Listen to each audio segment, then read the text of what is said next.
I caught my wife in a barn. What happened next shocked everyone. Throwaway account, because my wife, let's call her Ashley, 34F, still lurks Reddit sometimes, and if she sees this, well, I guess the cat's out of the bag anyway. I'm Ethan, 36M. Ashley and I have been together for 15 years, married for 12. We inherited my parents' garden center after they both passed within a year of each other. Not exactly the life I thought I'd be living, but we made it work. 10 years of hauling soil, stacking bags of mulch, late nights planting seedlings under grow lamps. We were in it together, or at least that's what I thought. There's something really intimate about working side by side every single day. The sweat, the dirt under your nails, the way you collapse into bed bone-tired but satisfied. For years, I thought we were partners in the truest sense. But about a year ago, something shifted. Ashley used to joke that her manicure was garden dirt, and she'd wear the same old ripped jeans until they literally fell apart. Then suddenly she was always polished. Real manicures. Hair done. Dresses. Perfume. I'd tease her about looking too fancy to be selling hydrangeas, and she'd brush it off with a laugh, or sometimes, a sharp little comment like, "Just because you're fine being a dirt rat doesn't mean I have to be." At first, I didn't think much of it. Maybe she just wanted to feel pretty. But then she started asking to hire extra help. For jobs we always did ourselves, inventory runs, late deliveries, supply pickups. Funny thing was, she insisted on being the one to go alone. And slowly, she started disappearing more. Supposedly late-night supplier meetings. Supposedly paperwork. Supposedly networking with landscapers. I wanted to believe her, because why wouldn't I? We built a life together. Looking back, the signs were all there. But it wasn't until our neighbor, old Mr. Hensley, passed away, that the truth started to unravel. So here's where it gets wild. Old Mr. Hensley, our neighbor for decades, passes away. The guy was like family. He used to bring us homemade pies every Thanksgiving and had this dry humor that always cracked me up.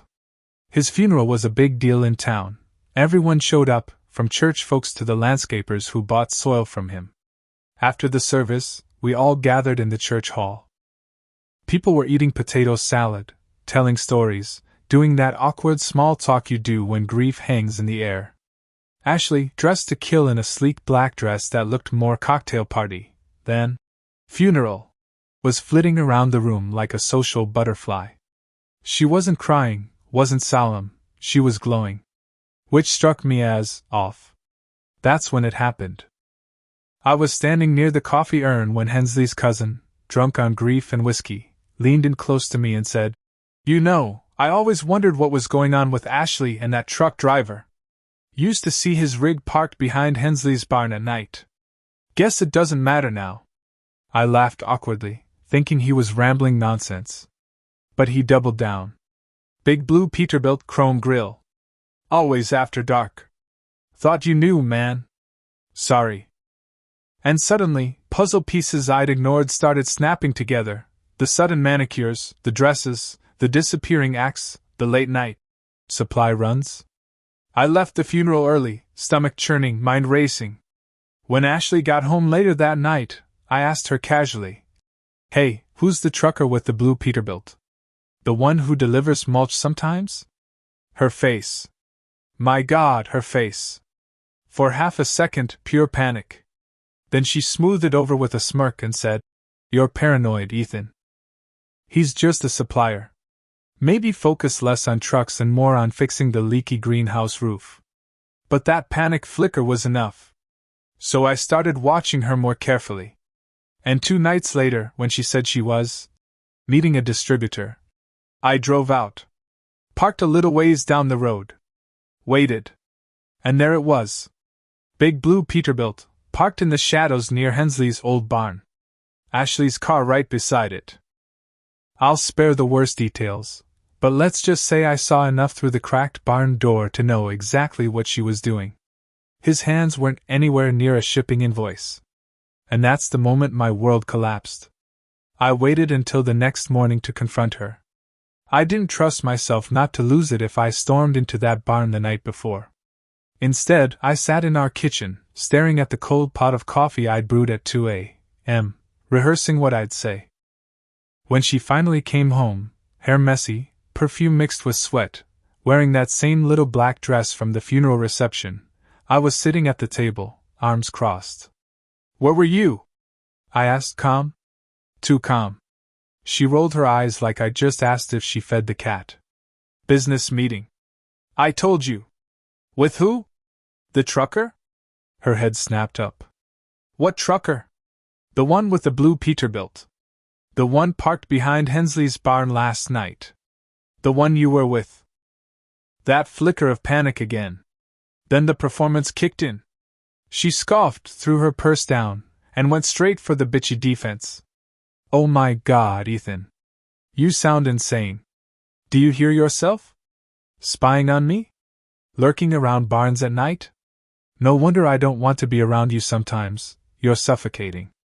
I slid my phone across the table. I'd taken photos from the shadows.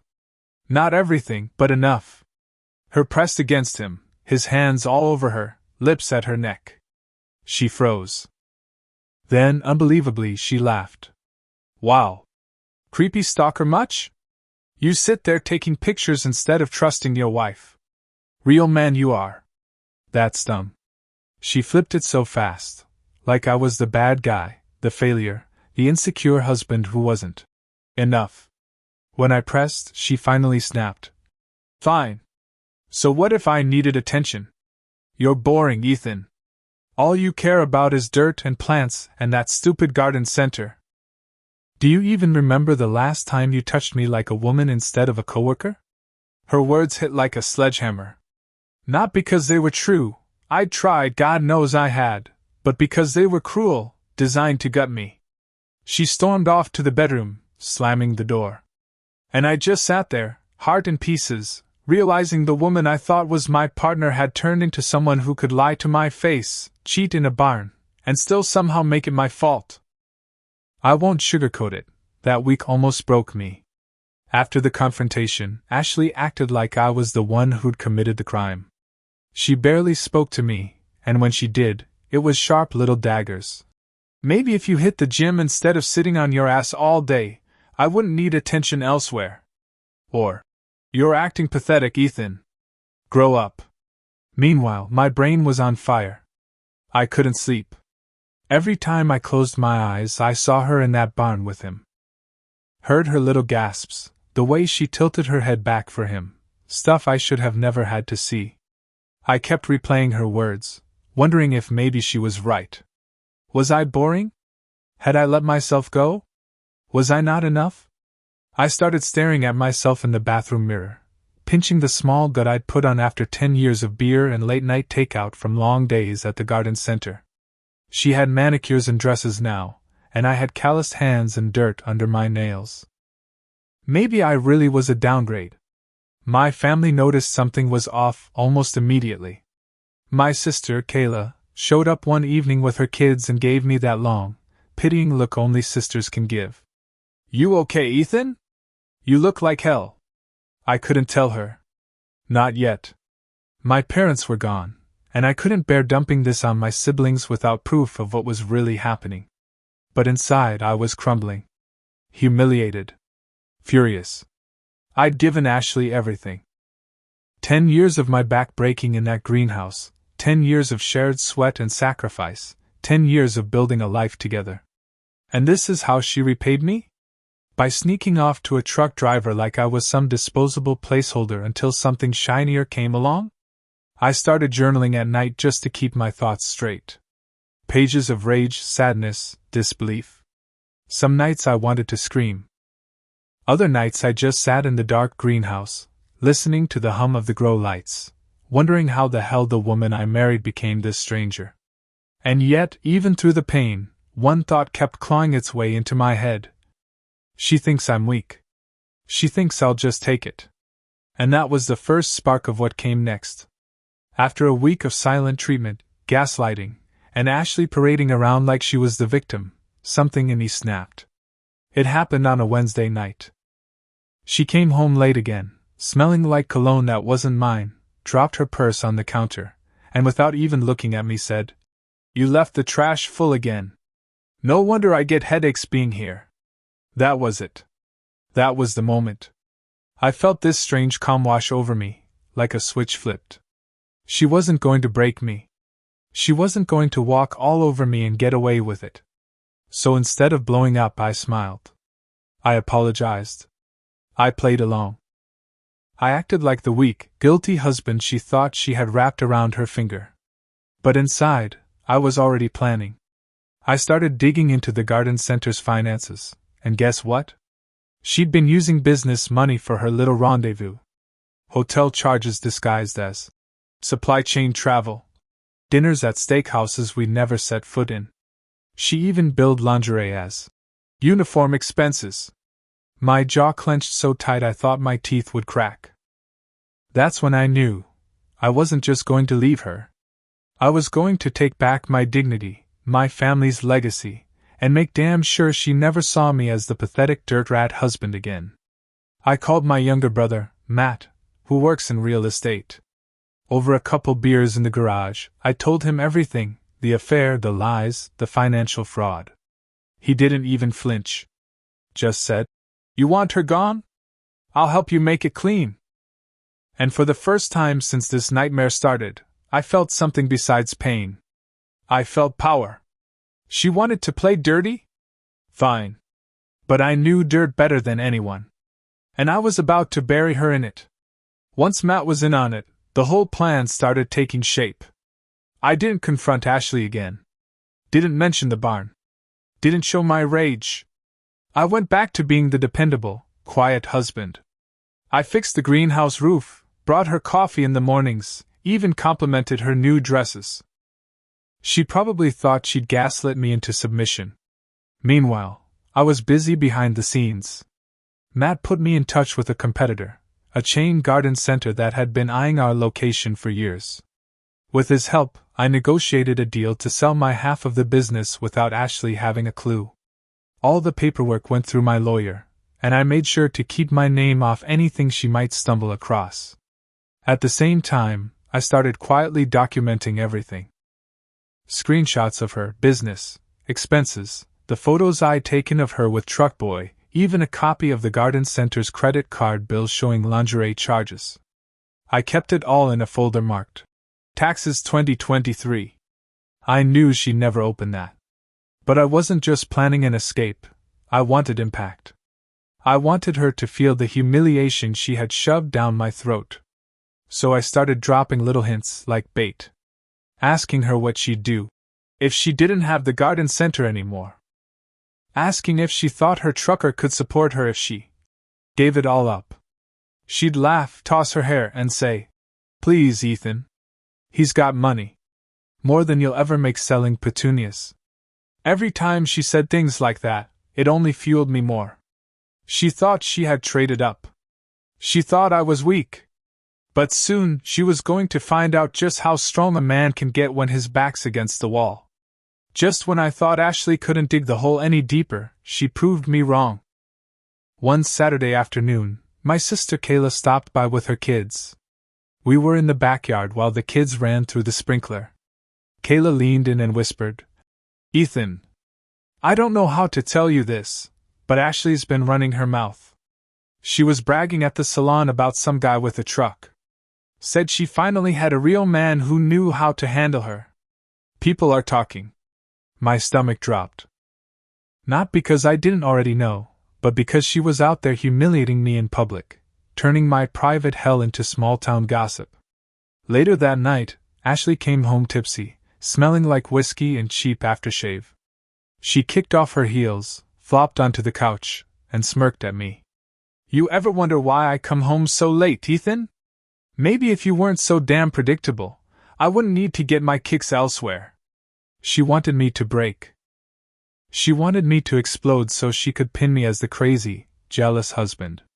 But I just smiled and said, "Glad you're having fun." Inside, though, I was burning alive. A couple days later, I checked the business account again. There it was, a $600 charge at a hotel 2 towns over. She didn't even bother hiding it this time. It was like she was daring me. That was the moment I decided I wasn't just going to leave. I was going to make her choke on every smug word, every bitch a laugh, every insult about me not being enough.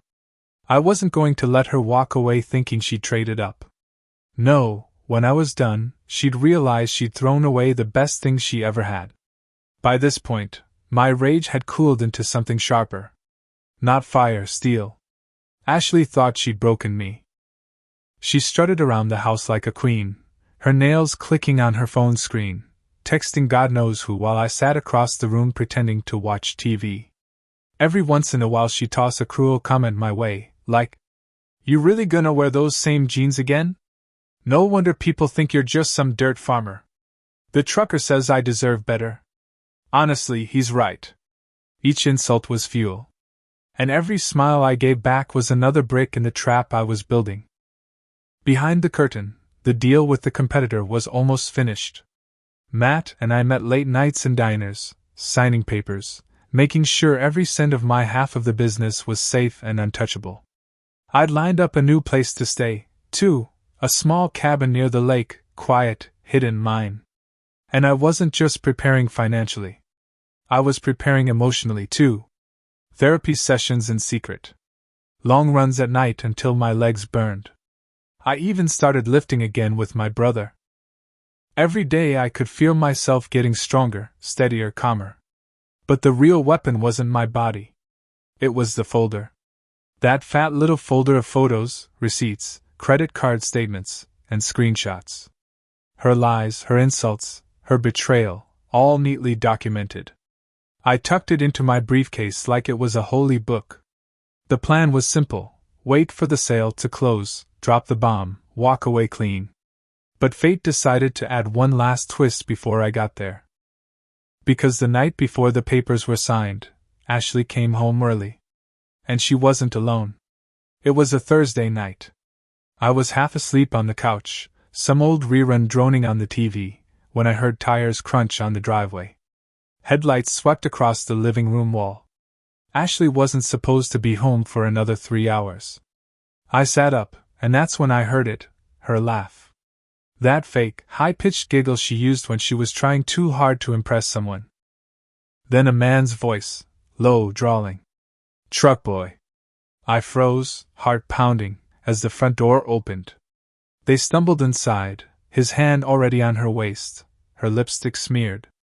She didn't even notice me at first. They were too busy pawing at each other like horny teenagers. When she finally did see me sitting there, she gasped and shoved him off. "Ethan! What the hell are you doing here?" I laughed. "Couldn't help it. I live here, remember?" Her face twisted. "That bitch's sneer?" "Well, maybe you shouldn't. Maybe if you had an ounce of passion, I wouldn't need to." She trailed off, gesturing at Truckboy like he was some kind of prize pig at the county fair. Truckboy just shrugged. "Didn't know you were home, man. Guess this is awkward." Awkward. Awkward. Like watching my wife grind on him in our damn living room was just some sitcom misunderstanding. I stood up, slow, calm, and walked to the kitchen. Grabbed my briefcase. Set it on the table. Clicked it open. And there it was, the folder. I slid it across the table toward Ashley. "You might want to look at your receipts before you embarrass yourself any further." She frowned, opened it, and her face went pale. Photos. Screenshots. Credit card statements. Everything. Truckboy leaned over, whistled. "Damn. Guess he's been busy." Ashley snapped the folder shut, eyes blazing. You've been spying on me? Collecting dirt? You're pathetic, Ethan. No wonder I had to find someone real." But her voice wavered. For the first time, she knew the game was up. And I smiled, because tomorrow morning, the final nail would slam into her coffin. The next morning, I woke up before dawn. Ashley was still asleep, sprawled across the bed like nothing had happened, makeup smudged, her phone buzzing with texts from Travis Peterbilt. I didn't bother waking her.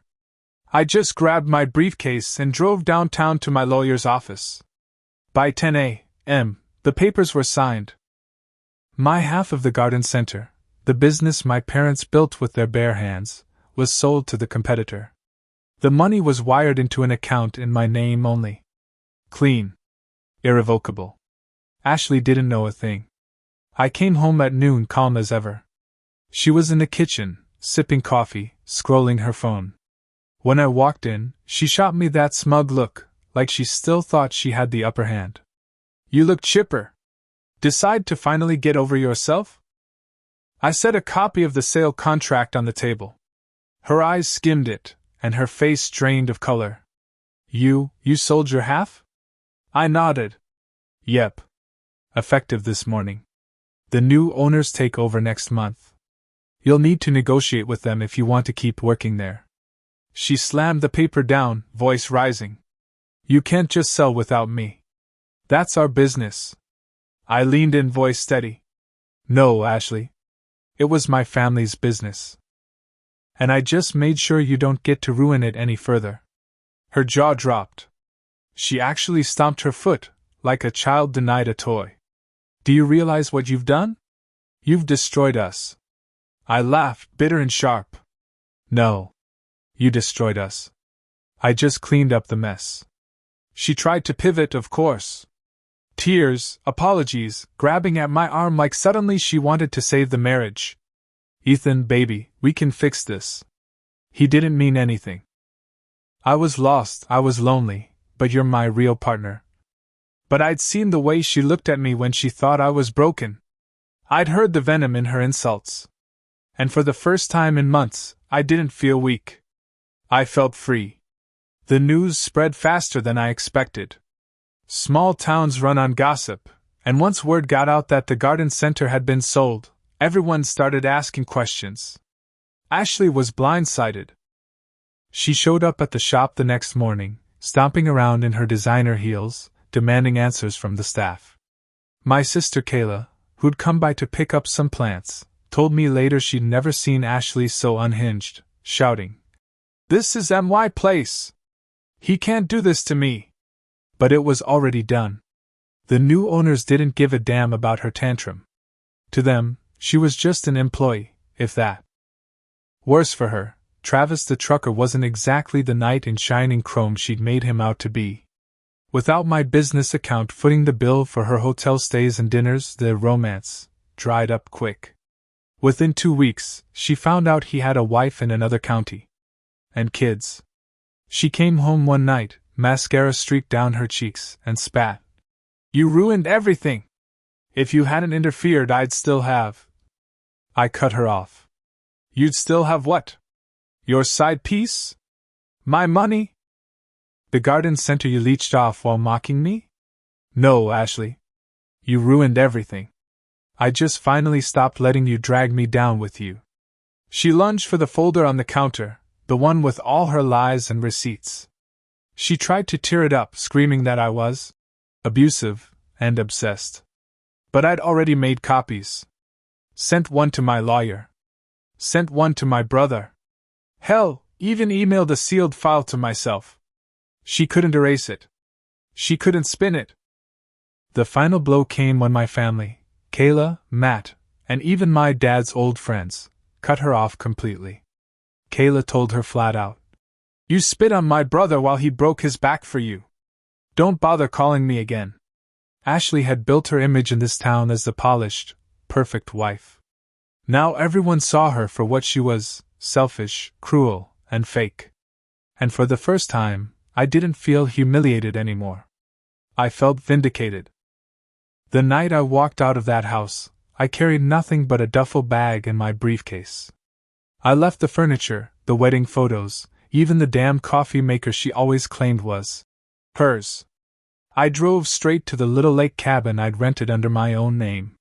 It smelled like pine and old wood, the mattress was lumpy, and the plumbing rattled when I turned the faucet. But it was mine. No ghosts. No lies. No Ashley. The first week was brutal.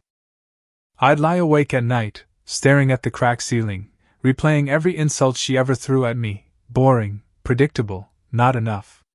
My chest would ache until I had to sit up, gasping, like I was drowning. But slowly, the silence stopped feeling empty. I started running trails in the mornings, the kind that left me soaked in sweat and gasping for air. I signed up at a gym with my brother, lifting weights until my arms shook. And every evening, I cooked for myself, real food, not takeout scarfed down between greenhouse shifts. Chopping onions, searing chicken, drinking a beer on the porch while the sun went down over the lake. It was healing. I kept the folder of evidence locked in a drawer at the cabin, but I stopped looking at it every night. Instead, I filled my journal with something new: plans, ideas, hobbies I'd always put off because Ashley said they were a waste of time. I bought a kayak. I started sketching designs for a smaller nursery I could open on my own terms, free from the mess of inheritance and betrayal. The grief was still there. Some mornings I'd wake up aching for the old life, the old Ashley I thought I knew. But then I'd remember the barn, the sneer, the way she weaponized my love against me. And the ache would harden into resolve.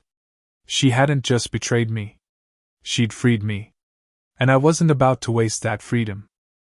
Once the dust settled, I realized something. For the first time in over a decade, I could do whatever the hell I wanted. No more endless business meetings I had to cover for. No more walking on eggshells because Ashley was in one of her moods. No more being told I was boring for liking the things that actually made me happy. So I started small. I bought a second-hand guitar off Facebook Marketplace and taught myself a few chords. My fingers blistered, my neighbors probably hated me, but I didn't care. Playing around a campfire at the lake cabin with Matt and Kayla's kids singing along? That was worth more than any fake compliment Ashley ever gave me.